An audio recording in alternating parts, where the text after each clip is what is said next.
Hi Vanner family. This is Mental Health Monday for April and I'm sick.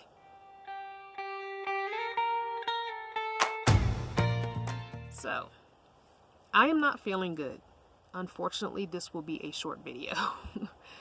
I really wanted to go into some details about a few things, but we'll save it for next month. I did not want to postpone this video. I want to keep consistent. So basically I want to talk a little bit about how being sick can affect your mental health. Because I know for me, first of all, let me just say I'm in a hoodie because it's cold. If you remember a few days ago, I was on the water in 101 degree weather. Well, we moved to where there are cooler temps. And it got so cold last night, our first night here, that I had to put the wool blanket on my bed that I had taken off for the winter and sleep in real pajamas and socks, which you know I hate sleeping in socks. And I woke up at 3 in the morning very sick, very cold and very sick.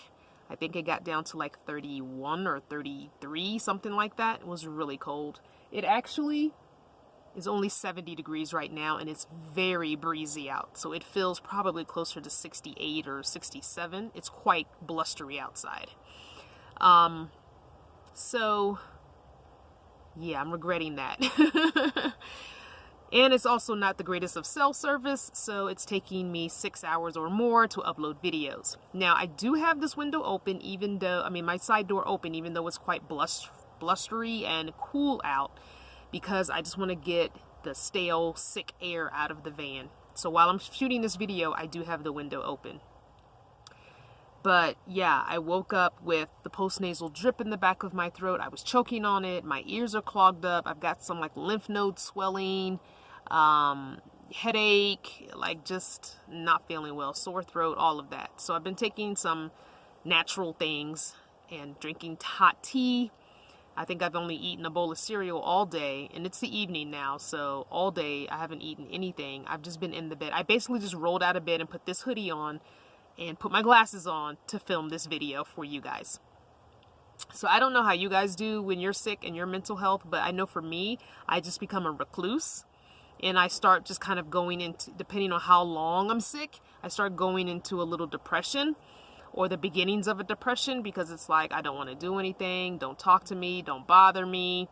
Don't text me. Don't call me. So there are a few people that I will text back and they know who they are. But for the most part, I become completely off grid, not on social media, not on YouTube, not doing anything but watching Netflix and sleeping, basically. But yeah, so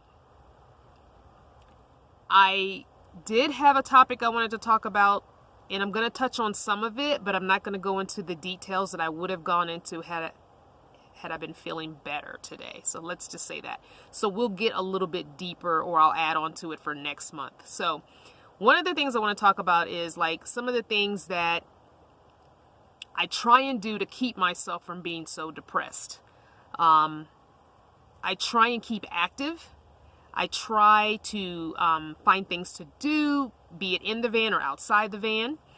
For me, shooting videos helps, even if it's just shooting my surroundings or taking some pictures that I can post on social media.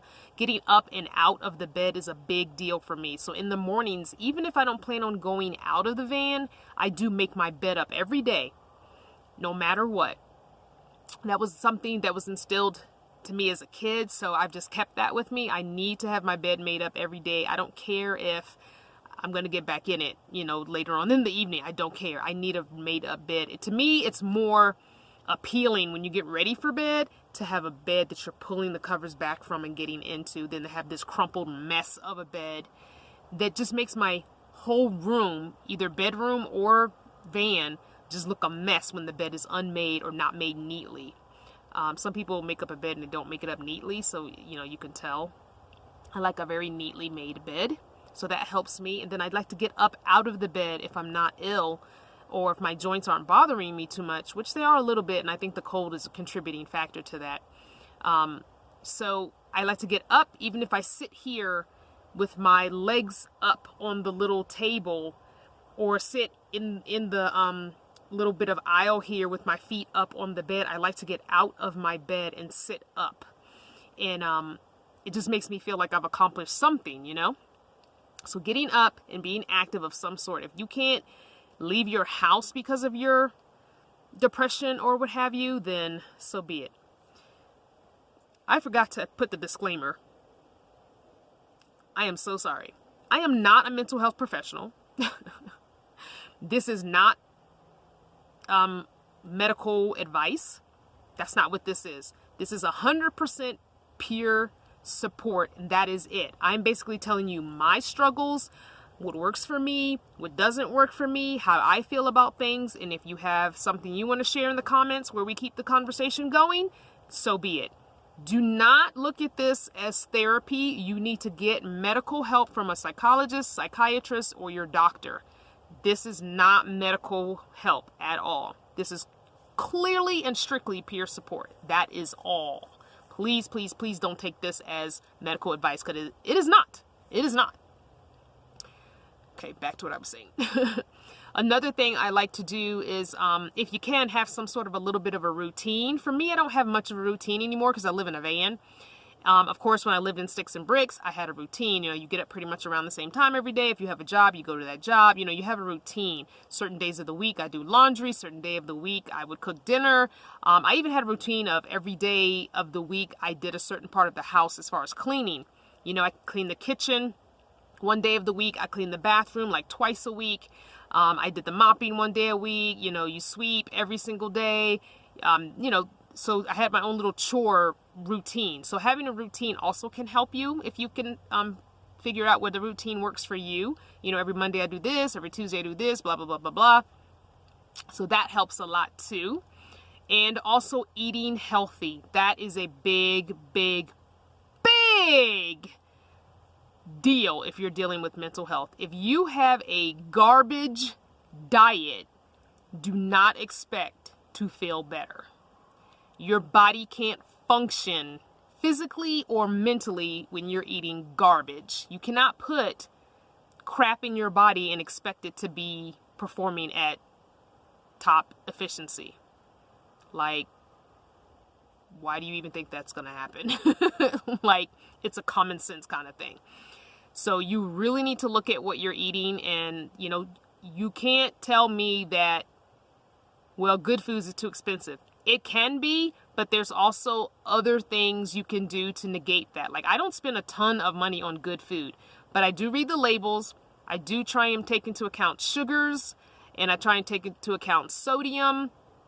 If you have to buy canned fruits and vegetables, rinse them off with water to get some of that sodium out of there, and then add your own seasonings back in. Pastas, don't eat so much carbs if you have high cholesterol and if carbs are a thing for you. Don't eat a lot of bread. Don't eat a lot of the white carbs, you know, those and refined sugars and stuff like that. So definitely take a look at your diet. Try and eat things that are in season because they tend to be a little cheaper. So right now we're moving into summer, and so you're going to have more fruits and vegetables available at better prices because they're more in season during spring and summer. So definitely do that. Look at your diet. If you're always at a drive-through, you might want to rethink some things.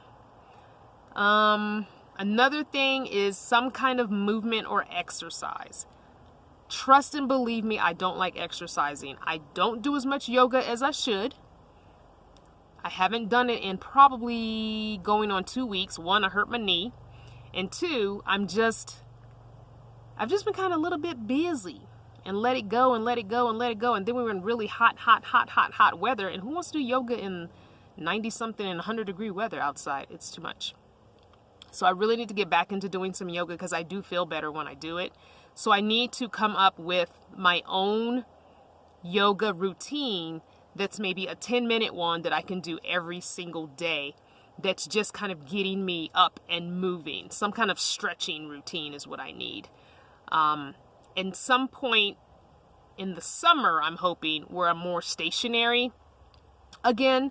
I can start going back to the Planet Fitness and actually incorporate some actual biking and treadmill and some light weights into my exercise routine. So that's the plan anyway. We'll see if that accomplishes. I'll let you guys know. So those are some things that can help you when you're in a mental health kind of a downward depression type thing, or if you're even dealing with some just anxiety.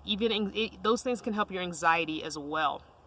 I know for me, I do have bipolar 2. If you want to learn more about what I deal with as far as my mental illness and physical illnesses, go over to March's Mental Health Monday and look at that video. I talk a little bit more about that. So let's continue this conversation down in the comments section.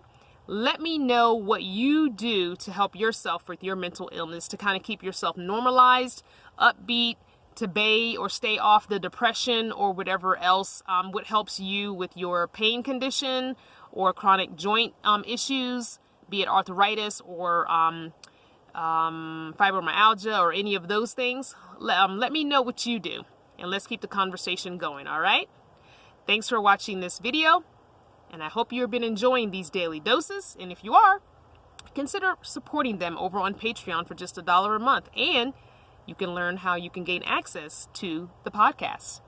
I love you guys so much. Mwah! See you tomorrow.